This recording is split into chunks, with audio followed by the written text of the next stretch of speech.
Salam Pramuka, Assalamualaikum warahmatullahi wabarakatuh. Semangat pagi, Bapak-bapak, ibu-ibu, saudara-saudara, para pemerhati dunia pendidikan kita. Saat ini kita jumpa lagi pada kesempatan ini membicarakan dunia pendidikan kita secara umum dan pendidikan kepramukaan secara khusus.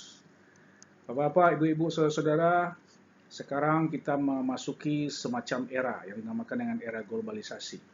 Ya, di satu sisi kita memasuki era globalisasi, di sisi lain kita perlu mempertahankan jiwa dan semangat nasionalisme pada diri kita, pada diri anak didik kita, pada diri setiap generasi penerus bangsa ini.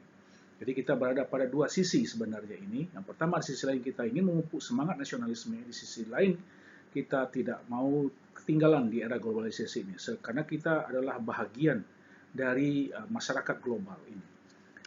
Nah, pada kesempatan ini saya akan membahas bagaimana kita menyikapi diri kita bersama-sama di era globalisasi, tetapi tetap berpegang kepada semangat nasionalisme, yaitu sebagai bahagian dari negara kesatuan Republik Indonesia.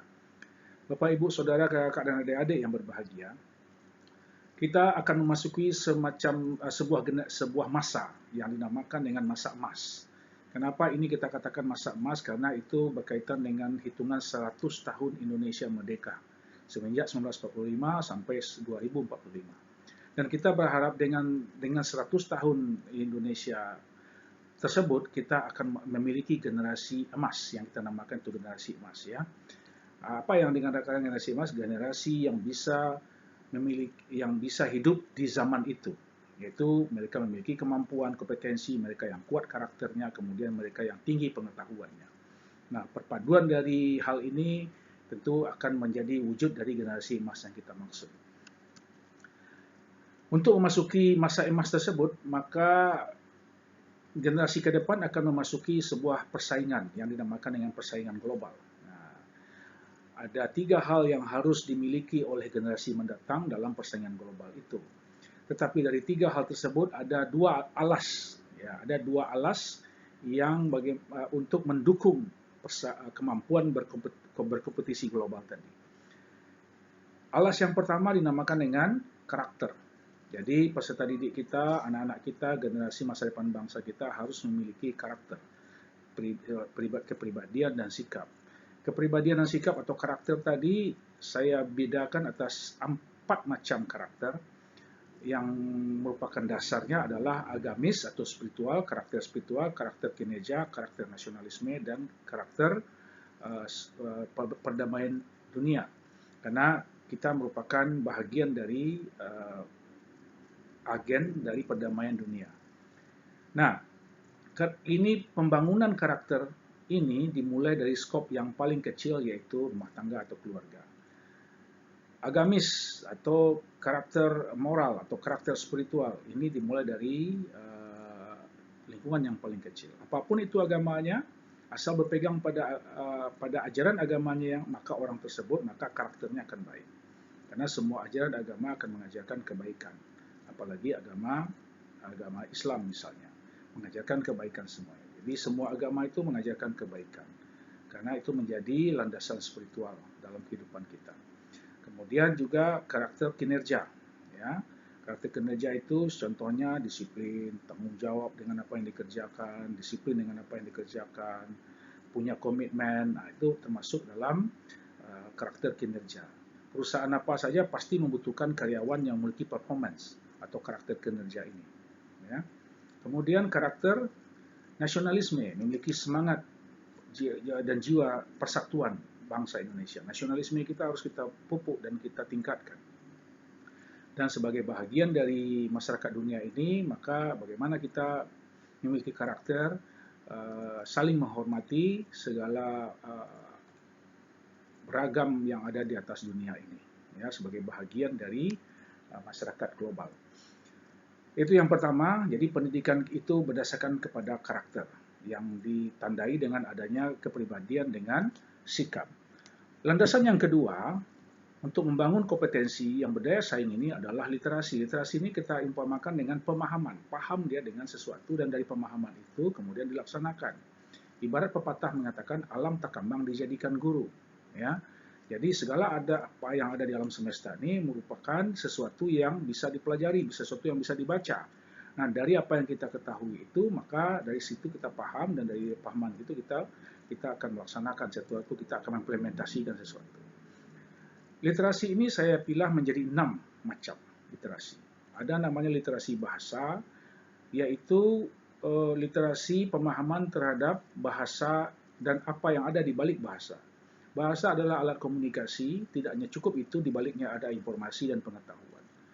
Apapun itu bahasanya. Jadi kalau kita berbicara literasi bahasa, itu tidak sebatas hanya tata bahasa. Misalnya literasi bahasa Indonesia itu tidak hanya sebatas tata bahasa Indonesia, tetapi apa yang ada di balik bahasa Indonesia. Literasi bahasa Papua misalnya, tidak hanya berbicara masalah tata bahasa Papua, tetapi apa yang ada di balik bahasa Papua itu, apa ilmu atau apa informasi yang ada di balik bahasa Papua itu. Literasi bahasa Aceh misalnya tidak hanya cukup tata bahasa Aceh, tetapi apa yang ada di balik bahasa Aceh, apa informasinya, apa pengetahuan yang ada di belakangnya. Literasi bahasa Inggris misalnya, apa yang ada di balik pelajaran bahasa Inggris, ya, apa informasinya. Literasi bahasa Jepang tidak hanya tata bahasa Jepang, tetapi apa yang ada di balik bahasa Jepang. Begitupun halnya dengan literasi bahasa Arab misalnya. Nah, dengan kita mengetahui bahasa Arab, apa yang ada di balik informasi yang ada di balik bahasa Arab. Itu yang dikatakan dengan literasi. Dengan memahami apa yang ada di balik bahasa itu, maka kita akan bertindak, melakukan sesuatu, action. Tidak cukup dengan literasi bahasa, ada juga literasi budaya. Nah, perlu kita ketahui bahwa literasi itu tidak hanya yang tertulis, tetapi juga termasuk yang tidak tertulis. Nah, di alam semesta ini banyak yang tidak tertulis yang bisa kita pahami dan bisa kita pelajari. Makanya filosofinya adalah alam terkembang dijadikan guru, atau pendidikan di alam terbuka. Alam terbuka ini menjadi materi pelajaran bagi peserta didik atau bagi kita semuanya. Nah, literasi budaya ini contohnya ada nilai-nilai budaya, ada nilai-nilai kearifan yang bisa kita pelajari dan kemudian kita sikapi. Literasi yang lainnya adalah literasi seni, karena hidup di dunia ini penuh dengan warna-warni, ya, keindahan. Nah, itu dikatakan dengan literasi seni. Segala sesuatunya harus diatur sedemikian rupa atau harus dipahami dengan seni. Yang tidak kalah pentingnya ada namanya literasi teknologi atau literasi digital. Nah, kita harus melek teknologi, melek digital. Tidak boleh gagap dalam masa sekarang ini. Karena di balik teknologi atau literasi teknologi tersebut banyak hal yang bisa kita informasi, banyak kita ketahui, pelajaran dan segala macamnya banyak yang bisa kita ketahui. Ada lagi literasi manajemen, ya. Nah, mulai dari manajemen diri sendiri, mandiri. Nah, bagaimana mengatur segala sesuatunya sebelum mengatur yang lebih besar. Oleh karena itu, generasi ke depan harus memiliki literasi manajemen, pemahaman terhadap manajemen yang kemudian mereka bisa melakukan sesuatu dari manajemen itu. Kemudian literasi kewargaan atau kewarganegaraan, atau istilahnya literasi sosial. Sebagai warga masyarakat, tentunya peserta didik kita, anak-anak kita memahami peran dan fungsinya sebagai warga. Katakanlah dia sebagai bagian dari warga sebuah RT, maka literasi kewargaan itu adalah mereka anak-anak kita, dia paham akan fungsinya dan perannya sebagai bagian dari masyarakat di RT itu, kemudian dia bisa melakukan sesuatu hal yang terbaik bagi masyarakat. Apalagi dalam konteks yang lebih luas, yaitu warga negara Indonesia misalnya. Itu adalah kategori literasi kewargaan. Nah, dua hal ini, literasi dengan karakter ini, merupakan fondasi atau landasan untuk membangun sebuah kompetensi yang berdaya saing. Jadi ketika kita memasuki persaingan global, maka dibutuhkan kompetensi yang berdaya saing, skill yang berdaya saing, keterampilan yang berdaya saing tentunya. Tentunya keterampilan ini tidak akan bisa berdiri dengan kokohnya apabila tidak ditopang oleh karakter yang terbentuk sejak dari kelompok terkecil, kemudian literasi yang bisa mereka pelajari dalam apakah melalui pendidikan formal ataupun pendidikan non formal. Kalau karakter ini bisa dipelajari dari pendidikan yang ada di keluarga. Kemudian mereka memiliki kemampuan berdaya saing. Kemampuan berdaya saing itu saya pilih ada 5, tapi ini tidak bisa dipisahkan satu sama lainnya. Seseorang memiliki kemampuan daya saing itu ditandai dengan mereka bisa bermitra. Bisa bermitra, bisa bekerja sama, itu adalah diantara indikator dari kemampuan atau skill untuk menghadapi persaingan global.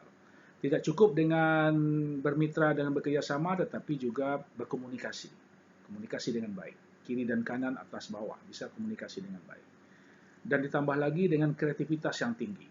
Ya, jadi ini adalah satu kesatuan utuh yang tidak bisa dipisahkan. Dan tidak kalah pentingnya adalah juga kemampuan berdaya saing itu ditandai dengan berpikir kritis. Nah, ketika ketiga elemen ini dipadukan jadi satu, nah itulah nantinya akan menjadi bekal bagi generasi ke depan dalam memasuki persaingan global kita di dunia ini. Oleh karena itu, pendidikan dan pengajaran harus mengintegrasikan ketiga komponen tadi. Saya namakan ini sebagai model pembelajaran atau model pendidikan terintegrasi CLC. CLC Integrated Model in Education. Nah, bagaimana sekarang ini bisa diimplementasikan dalam proses pendidikan bagi generasi bangsa kita? Dengan demikian kita berharap akan lahirlah generasi-generasi paripurna yang memiliki kecerdasan spiritual, kecerdasan emosional, kecerdasan fisik, kecerdasan intelektual, dan juga kecerdasan sosial. Dan ini berlaku tidak hanya pada sektor pendidikan formal, tetapi juga termasuk juga pada pendidikan di kepramukaan. Sebagaimana kita ketahui, tujuan pendidikan nasional kita jelas, dan juga tujuan pendidikan pramuka yang diatur oleh undang-undang. Tujuan pendidikan nasional kita diatur oleh Undang-Undang Nomor 20 Tahun 2003. Sementara tujuan pendidikan pramuka diatur oleh Undang-Undang Nomor 12 Tahun 2010. Dan jelas tujuan ini menghantarkan atau bermuara untuk menjadikan generasi masa depan bangsa sebagai generasi yang tangguh dan unggul, seperti yang diuraikan tadi. Saya kira demikian kesempatan pada hari ini, atau kesempatan ini saya memberikan penjelasan. Mungkin kalau ada yang bertanya, silakan nantinya, dan hal yang perlu kita diskusikan bisa kita diskusikan. Tetap ikuti channel saya ini untuk mendapatkan informasi dan diskusi pendidikan lainnya. Terima kasih. Assalamualaikum warahmatullahi wabarakatuh. Salam pramuka.